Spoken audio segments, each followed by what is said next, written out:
Hey, thank you for tuning in. This is Camel Call Friday. I'm Chris Hemeyer. He's Evan Budrovich. Evan, how are you? How's your week? Good, man. I want to get your tone up a little bit. I want to get you more in that positive Friday feeling, football weekend, team's doing well. That's true. That's true. I'll try to start over. Hey, everybody. Welcome to Camel Call Friday. I'm Chris Hemeyer. This is Evan Budrovich. That's why you're there, Evan. You're bringing the youthful energy. I'm turning 30 next year. What? Youthful. You kidding me? This is my final year of fun. Evan, we're going to be talking golf later. So that's a great sport for 30-year-olds. Yeah. Bowie's Creek turns you into a golfer in some of the lonelier summers. You're pretty good. Talk about your golf. You know what? We're going to save that for later. That's what they call in radio a tease. Tease. That's coming up a little later. We'll talk Campbell Golf, which of the many successes that have happened here lately and in this past decade, golf has been a constant success in a nationally recognized program. So we'll talk some golf at the end of this. But first, let's go through what's going on unfollowed. It was another very, very fruitful week for Campbell. Campbell women's soccer, they're back on the winning track now. And again, if you looked a little closer at their losses, they're a lot better than their record was, and now it's showing that with the record. They've won 2 straight, and then they'll finally be back home next Thursday versus UNCW. Lainey Peabody, Big South Defensive Player of the Week. And again, you play tough teams in the non-conference season. It makes the Big South Conference a little easier to take. Can you believe the Big South starts in 2 weeks? Yeah. I mean, that feels like the longest preseason and yet the shortest, right? And you go from these ACC opponents to now teams more of your will. And, I mean, Peabody's Defensive Player of the Year, so she's really good, and that shows why. Yeah, the Campbell men's soccer team, they are still 21st in the country in one of the polls. They had a 1-1 draw with a very good Coastal Carolina team, a rival that is a team that's usually in the rankings as well. So they might drop a little bit down. They're still in the top 30 in another poll. But back in the creek versus VCU on Wednesday, Daniel Hernandez, Offensive Player of the Week. Keeper Sean Ellis, Defensive Player of the Week in the Big South. And that shows you just right there. There are 2 names that aren't the quote-unquote stars of this team, yet they're the ones getting it done. They are so deep at every position. Well, they were down 2 starters against Coastal. Outshot them by 10 opportunities. They tie the match, but they had all the chances, right? And with no overtime, no shootouts in the regular season, it's kind of hard to tell. Yep. Like, okay, it's a draw, but if they went to the postseason or if it was a match at the end of the year, I think that score is a little different. It also was wet, windy. Yep. Coastal was playing very tight in their box with 10, 11 guys back there. It didn't have the feel of a regular match, if you will. Yeah, you would have really liked to see that game, sunny and 80 degrees. The conditions had something to do with it. You make a good point, too, something different this year in NCAA soccer, in both the men and the women, no overtime. They never had shootouts during the regular season, but no overtime. And that makes a big difference because you see, especially in these non-conference games, sometimes like a Coastal team that was coming in and wanted to get a result against a ranked team, they really pulled the reins back and played very conservative. But I've seen at the end of some games, I like it because people aren't just paying for overtime anymore. Well, we saw the NC State Campbell game, right? Campbell tries to score a goal. They turned it over, and then Jamise Joseph scores for NC State. In this game, it's the old days of Presbyterian. Put 10 men back.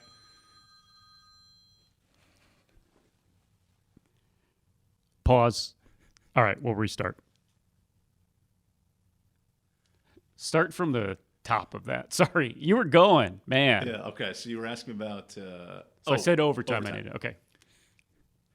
So this sort of reminds me of the NC State game for Campbell women's soccer. They went for the win, they turned it over, and State with Jamise Joseph scored in the last 15 seconds. This game against Coastal reminded me of playing Presbyterian. They'll have 10 men in the box, won't try to pass the ball forward. They just want to clear it and play defense. So there's different styles to it. Dustin Fonder, he likes to gamble, not in life, but as a coach. He wants to score late in the game. He wants to try to play for the winner. There's some games where you're on the road, let's say at High Point, you might want to go for the draw and get the point and the result versus being the home team, and you want to get the 3 points and the win. So it does make it more unique. Yeah, it'll make things unique in conference play too, because again, Campbell's going to come in as a favorite where a tie against them is going to be a very good result. So it will change strategies indeed. I like it initially. Then a game happens like the Coastal game, and you say, oh man, in overtime, Campbell would have came away with the win. But the good news, conference tournament, they'll still have the deciding regulation. Also, no more golden goal in overtime in the playoffs. So you don't just give up the one in the first 5 minutes and you lose, like we saw with the women's soccer team in the final. You have the 30 total minutes to score and then try to force PKs. Yeah, trying to get, especially in the postseason, the best team to win, which soccer, it just takes one mistake, one hit, and a team that's not as good usually wins. But that is a soccer discussion for another time. Volleyball continues their tough schedule on the road. Okay, they go to University of Kentucky for a tournament. They won't play Kentucky, but they will play Wisconsin, the defending national champions. So you avoid one top 10 team to play another top 10 team. Ananda Patterson was all tournament selection in that SIU tournament. So she was a former middle blocker, and they've moved her to right side with Sarah Kalla graduating. She's hitting like close to 300, has been really good. 6'1", can jump, kind of more of a middle with her body type, but does a great job on those rotations. They look really good this week. I had no issues with their results over the weekend. They have. This is, as you can see, talking about the schedule, everybody on the road. Volleyball, by the way, finally comes home, their first home non-exhibition matches of the year. It'll be next weekend, the Fairfield Inn and Suites Dunn Campbell Invitational. Does that fit on a T-shirt? That's a lot to put on a T-shirt. We're going to have to do front and back there, but they'll take on Robert Morris next Friday, 6 p.m., and then a doubleheader on Saturday, 11 a.m. and 6 p.m. But anyway, this is a rare, especially at this time of the year, men's soccer played on Labor Day. Everybody is away until the middle of next week, so you can catch your breath for not going to any home events. And then you've got soccer on Wednesday, soccer on Thursday, volleyball Friday, Saturday. That's the nature of it. I mean, thank God we don't have field hockey. You throw that in and it could be a busy fall, but that's the good time of the year. Like with football on the road the next 2 weeks, you can go visit William & Mary. You can go visit East Carolina. You could also watch volleyball 3 times, and that's going to be high energy. The student section will be there. The home fans love volleyball. And in soccer matches, UNC Wilmington will be competitive at VCU, like names you know of, and that'll be neat to watch too. It'll be fun next week. This weekend, what a test for the Campbell football team. They passed their opening test with flying colors. The Citadel isn't a great team, but you go from an open book test did, to now you have 1 week right. against a team that just beat a FBS opponent.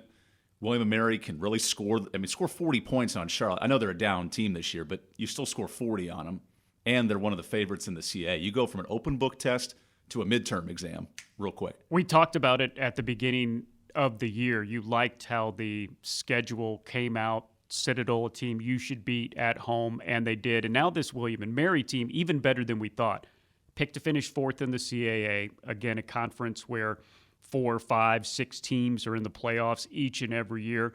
And beating that FBS team, they're in the top 25 in a bunch of polls. So you have a chance to go in and upset and beat a top 25 team. This reminds me of the COVID year when Campbell went to Georgia Southern, right? They were the underdog. Now, there were some COVID issues that made that game different, but they played with confidence.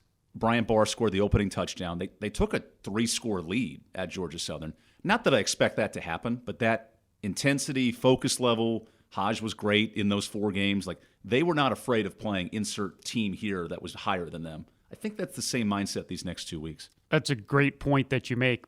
And make no mistake about it, they'll be underdogs on paper, but it's a Campbell team that's not just going over there to lay down. They expect to win that game, and that's what they want to do. I also like the fact not only does it give you a good gauge of what your team is this year, because quite frankly, folks, William & Mary is going to be better, possibly a lot better than any team you play in the Big South Conference. And remember, again this year, if you win the Big South Conference, you get an automatic bid to the FCS playoffs, and you go to the playoffs for the first time in Campbell history. That's something that we'll talk about on the back end of this. But when you think about this William & Mary team, a team in one of the toughest FCS conferences, football-wise, in the country that you're going to go into, this is a team that's going to finish in the top 4. So this will also show you, if you want to be successful in the CAA, right, this is the teams that you're going to have to beat. Kennesaw State and Monmouth were playoff caliber teams the last 2 to 3 years, and Campbell had their ups and downs, right? So if you want to be a playoff team this year, In the first round, you're going to play the champion of the SoCon or the champion of the CAA, most likely, regionally based. So William & Mary's one of those teams that'll probably be in the playoff.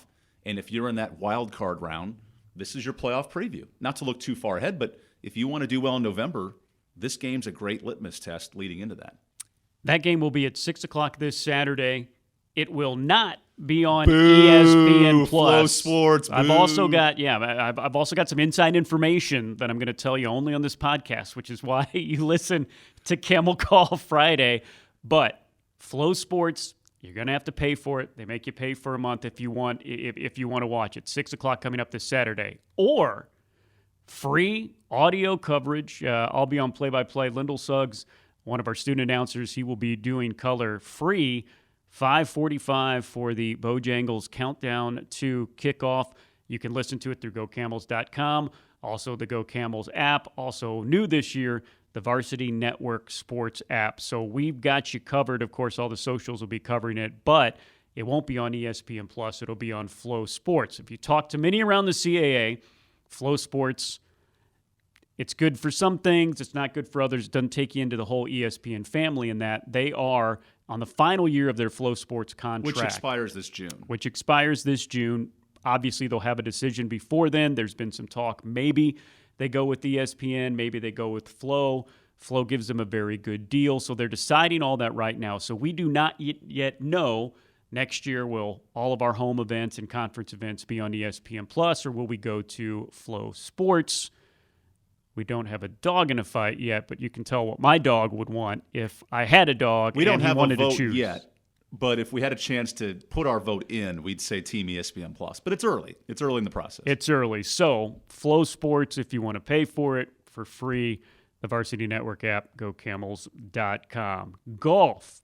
Evan, when I first met you, I don't think you really golfed, but I used your golf clubs that you got from John Crooks. That's right. When he handed them down to you. A couple of lonely summers in Bowie's Creek, and you have developed yourself into a good golfer. Of course, one of the best courses in the area is right across the street here. But talk about your golf journey in what we will tell you is a golf hotbed. It made you a golfer. I am no Campbell golfer like we'll talk about in a minute. These teams are amazing. But my handicap, I can shoot in the high 80s, low 90s. Nothing to brag about, but we went for my birthday a few years back. You and Charles Phillips and we all went. I golf now with Adam Polanski, our director of marketing. Right. Matt Laverly, who played golf at Drake. Former Division I golfer. Really good golfer. Stan Cole, who will tell you a story up and down the course. Remember the what's the Stan podcast called? I should know this. Tales from the Creek. It just debuted on Wednesday. You can find it where you're finding this. That's why you're a good host. And then I'll play with Charles Phillips, and Greg Gorel loves golf. So we go out there with coaches, and Jeff Gross wants to play with us sometimes, so he'll get mixed in women's soccer. You know who's not good at golf, though? Mike Minner. He cannot hit a golf ball to save his life. Braxton Harris, really good at golf. But I just love Keith Hills because you can walk the course, you can ride in the cart. It's really open.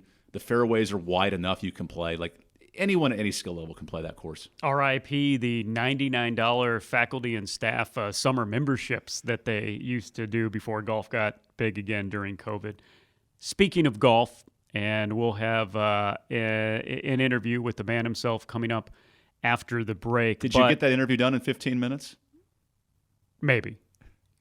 You'll have to hold on and see after the break. But we'll brag right here on what has been. This is incredible, no matter what sport you're talking about, no matter what level you're talking about. But John Crooks, number one, has been both the men's and women's head coach for golf for over 30 years, 33 for the men, 32 for the women. He was inducted into the National Golf Coaches Hall of Fame 16 years ago. That's how good he was. Halfway through his career now, he was good enough to be inducted into the National Golf Coaches Hall of Fame. Why? Because the numbers just blow your mind. On the women's side, 18 conference titles, 24 NCAA regional appearances, 96 tournament wins, 6 straight conference titles, including this, 10 straight NCAA tournament berths. They haven't won the championship and got the automatic bid, but Campbell Women's Golf gets at-large bids to the NCAA tournament. Incredible. Well, even from an RPI perspective, they're top 50 almost every year, which that's top 50 in the country, not regional, not Big South. And there are over 300 golf programs. A lot of schools have women's golf. So to be in the top 50 in that sport, where you need a nice facility, you need the resources, they have the nice van now, like that plays a factor. And they send girls to the nationals every year. The team's been twice in that 10-year stretch. And then Nadine White went as an individual. They've sent individuals to the highest level, so they compete with anybody. 21 out of the last 24 seasons, Campbell women's golf has been in the NCAA tournament. John Crooks, second all-time. The Right. history of NCAA Division I golf, he is second all-time in women's tournament golfing victories. And over on the men's side, they're nearly as good. 5 straight NCAA tournament appearances. It ended this spring. They had some injuries. 10 NCAA regional appearances, 8 conference championships, 61 tournament titles on the men's side. And he recruits from all over the world. I'm looking at the men's roster right now. Norway is a big spot for them, in Sweden. France, Spain, Lynchburg, Virginia, and Indonesia. So to give you a sense of a couple Americans, they've had players from New York. They go international. And Sweden is the hotbed because I think of Pontus Nyholm, who's now in the Korn Ferry Tour. I mean, he's the gold standard of Campbell recruits and golf talent. And he just goes to Europe with Matt Mood and Ashley and the coaches, and they find elite players. Yeah, and that's what Evan was talking about, the Korn Ferry Tour. It has changed names a couple times. It's the tour right below the PGA Tour. Incredible. He may be on the PGA Tour someday. I was sending him a couple messages to cover his tournaments this year, and he said he finished about 5 or 10 spots outside of getting promoted. He says in the next year or two, he'll have a great chance to compete in a couple of events and then earn his tour card probably in 2 or 3 years. Just amazing what John Crooks has built, and then his coaching tree goes on and on and on. We'll talk to the man himself coming up after the break. John Crooks talking golf as they get set, both the men and the women, for their first tournament of the year coming up this weekend. This is Camel Call Friday. It's bow time. Dad, we're hungry. Yep, to the grill. No. Out of gas on game day? Drop a big bow box on it. Game on. Feed a family of 4 with 8 pieces of scratch-made chicken, biscuits, fixins, and tea.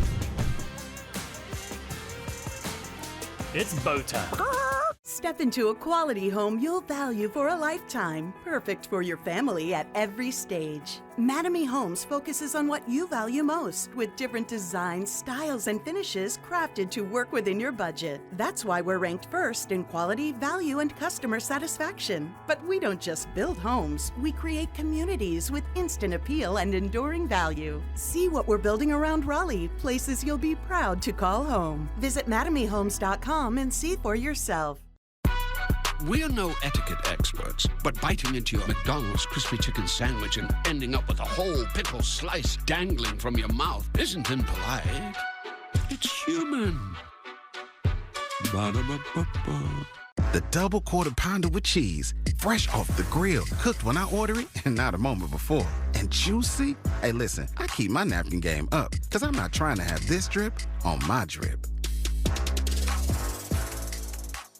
Better ingredients, better pizza, better brace yourself because Papa John's has done it again. Introducing Papa Bowls. No crust, just a whole bunch of those Papa John's toppings you love, baked to piping hot perfection. I'm talking crisp veggies, savory meats, all covered in melty cheese, and those signature sauces. Try flavors like Italian Meats Trio, Chicken Alfredo, and Garden Veggie, or get creative and build your own. Papa John's.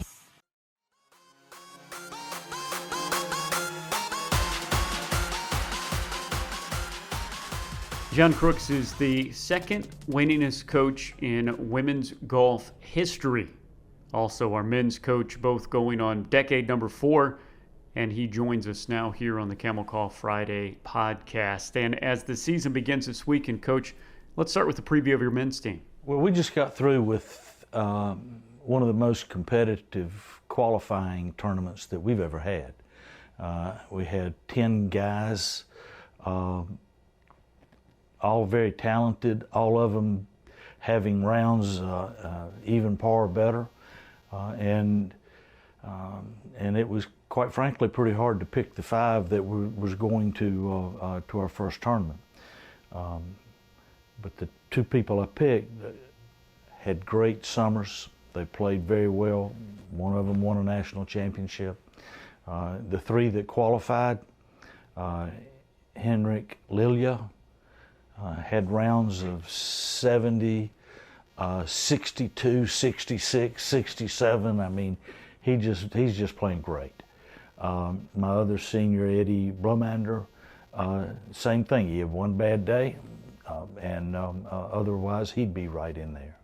And then the 3rd senior is Alejandro and Coyo, and he's just a really good player. It's fun to watch.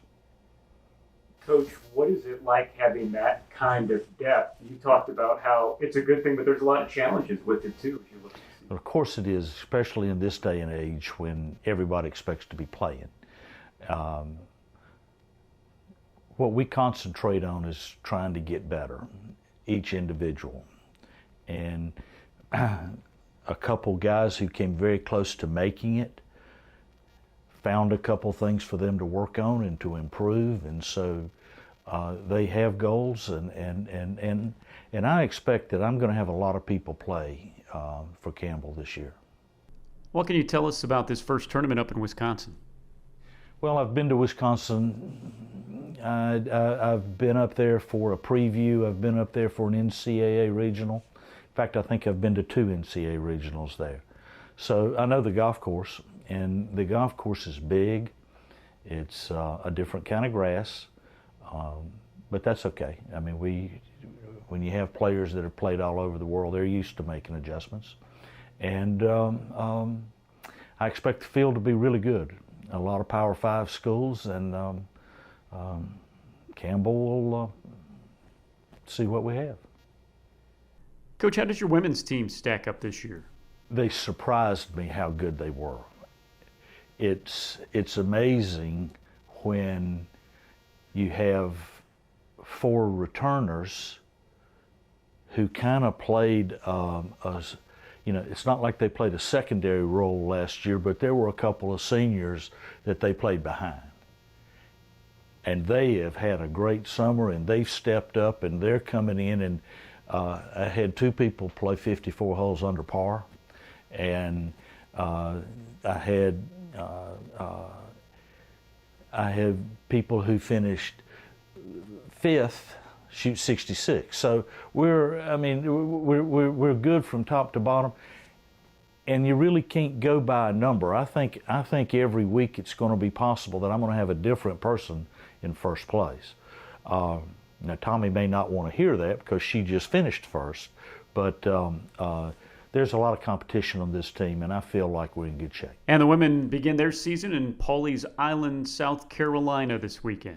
Well, we've been there before, and it's a place where we've had some experience, and we've had some good things happen to us. I think it's a great design. I think it's a golf course that makes you think, and I think to me it's been a great preparation for the next tournament and for the rest of the season. It's close, it's competitive, the golf course will be in outstanding shape, and we're going to have to go down and think well and make good decisions and play well. We talked about how you've been doing this for over 30 years, and I can still feel the excitement in your voice as you get set for this new season. How do you keep that fire going? Well, everything's new. I mean, every team's new every year. I mean, you have people graduate and, go out on their own, and then you have new people come in, and you have a different set of circumstances, and you have different dynamics, and so it's always new. It's exciting because you get to see new people challenge older people, and older people have to respond, and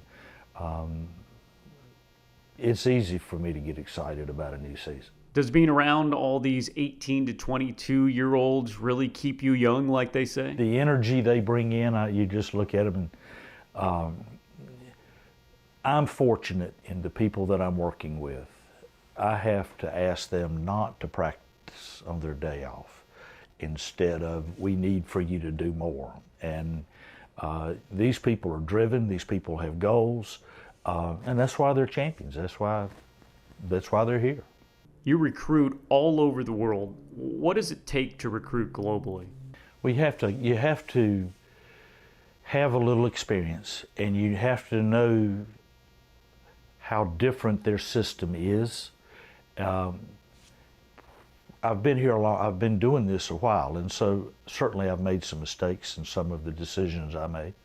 But I've also had some success, and when you have somebody who has come to the United States and played great, well, everybody back in their country knows that, and that kind of opens their eyes. It was amazing that I went into I went to see one of my former players on my last trip over, and I went to a golf course unexpected, and I'd never been there before, and I walk in and I introduced myself to the pro behind him. He says, "I know who you are." He says, "Your boy is out on the 6th hole and he's playing with your new freshman." And so that surprised me. When you're talking to a recruit and their family on a different continent about coming all the way to Bowie's Creek to play for you, what are you telling them? Well, I tell them several things. I tell them, number one, that their children will be safe here. I tell them that we have a sheriff's department on campus. I tell them that that's manned 24 hours a day. I'm telling them that they're going to come to a family atmosphere. They're going to come to a place where people care about them.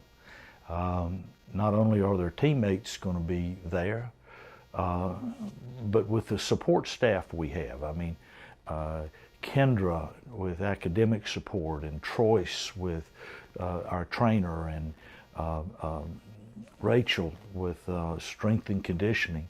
And I'm sure I'm leaving somebody out, but and then with the assistant coaches we have, they're going to have support. And so when we talk about coming to Campbell, we talk about doing the things necessary to get better. I tell them we have every single thing in place to help you meet that goal. You've had numerous student athletes leave this program and become professionals. What does that mean to you? I know their strengths, I know their weaknesses, I know their challenges, I know the demons they've overcome, and I know that when their confidence is high, that they're exactly where they should be. And it's just exciting. We had a tournament with Pontus a month ago where he led the tournament after a PGA event after 2 rounds, and was a shot out of the lead going into the last round. And that's just I'm just so happy for them and their family and the people that know them and their friends. I mean, it's fun to know who to root for. You also have a coaching tree with a strong trunk, a lot of branches, as some of your former players are now college coaches trying to follow in your footsteps. How does that make you feel? Well, that's I'm honored that I get any credit for that. They deserve everything they have. They're the ones that have done all the hard work and all the preparation. They've had to put up with me in a lot of cases, and I'm just real excited because they're making golf better. Those that are head coaches and even the assistant coaches. I mean, they're helping other people right now. Add to that coaching tree, you have many former student athletes that are golf pros at some of the best clubs in the entire country. What does that mean to you? It means I got some place to play if I need it, and so that's always good. And it's nice to have, when you have a recruit or you have somebody in Minnesota, for example, and you have somebody to call that you can trust and at least tell you where to eat and where to stay. And give me a little background on the tournament, not the players. But it's nice to have a little extra information. What's the best part of your job? I get a chance I'm around a lot of different cultures. I'm around a lot of different personalities. And I kind of have to stay on my toes. I'm in Harnett County, but I have to I have some worldly information. What is it like getting into that van after another tournament win? You have to understand, when you go on a trip, there's always anxiety about what's going to happen and are you going to perform well, and there's the unknown. And then at the end of a tournament when you've won, then all of your hard work and everything is, nobody can tell you, well, you'll get them next time. No, you got them this time. And they enjoy it, and it's fun, and it's not uncommon to sing in the van, and it's, of course, some of the trips are a little longer than others, so the sleep is good. But that's just a fun time to be part of college golf. He's the best. He's our men's and women's golf coach, John Crooks, and this has been Camel Call Friday. Have a great weekend, everybody.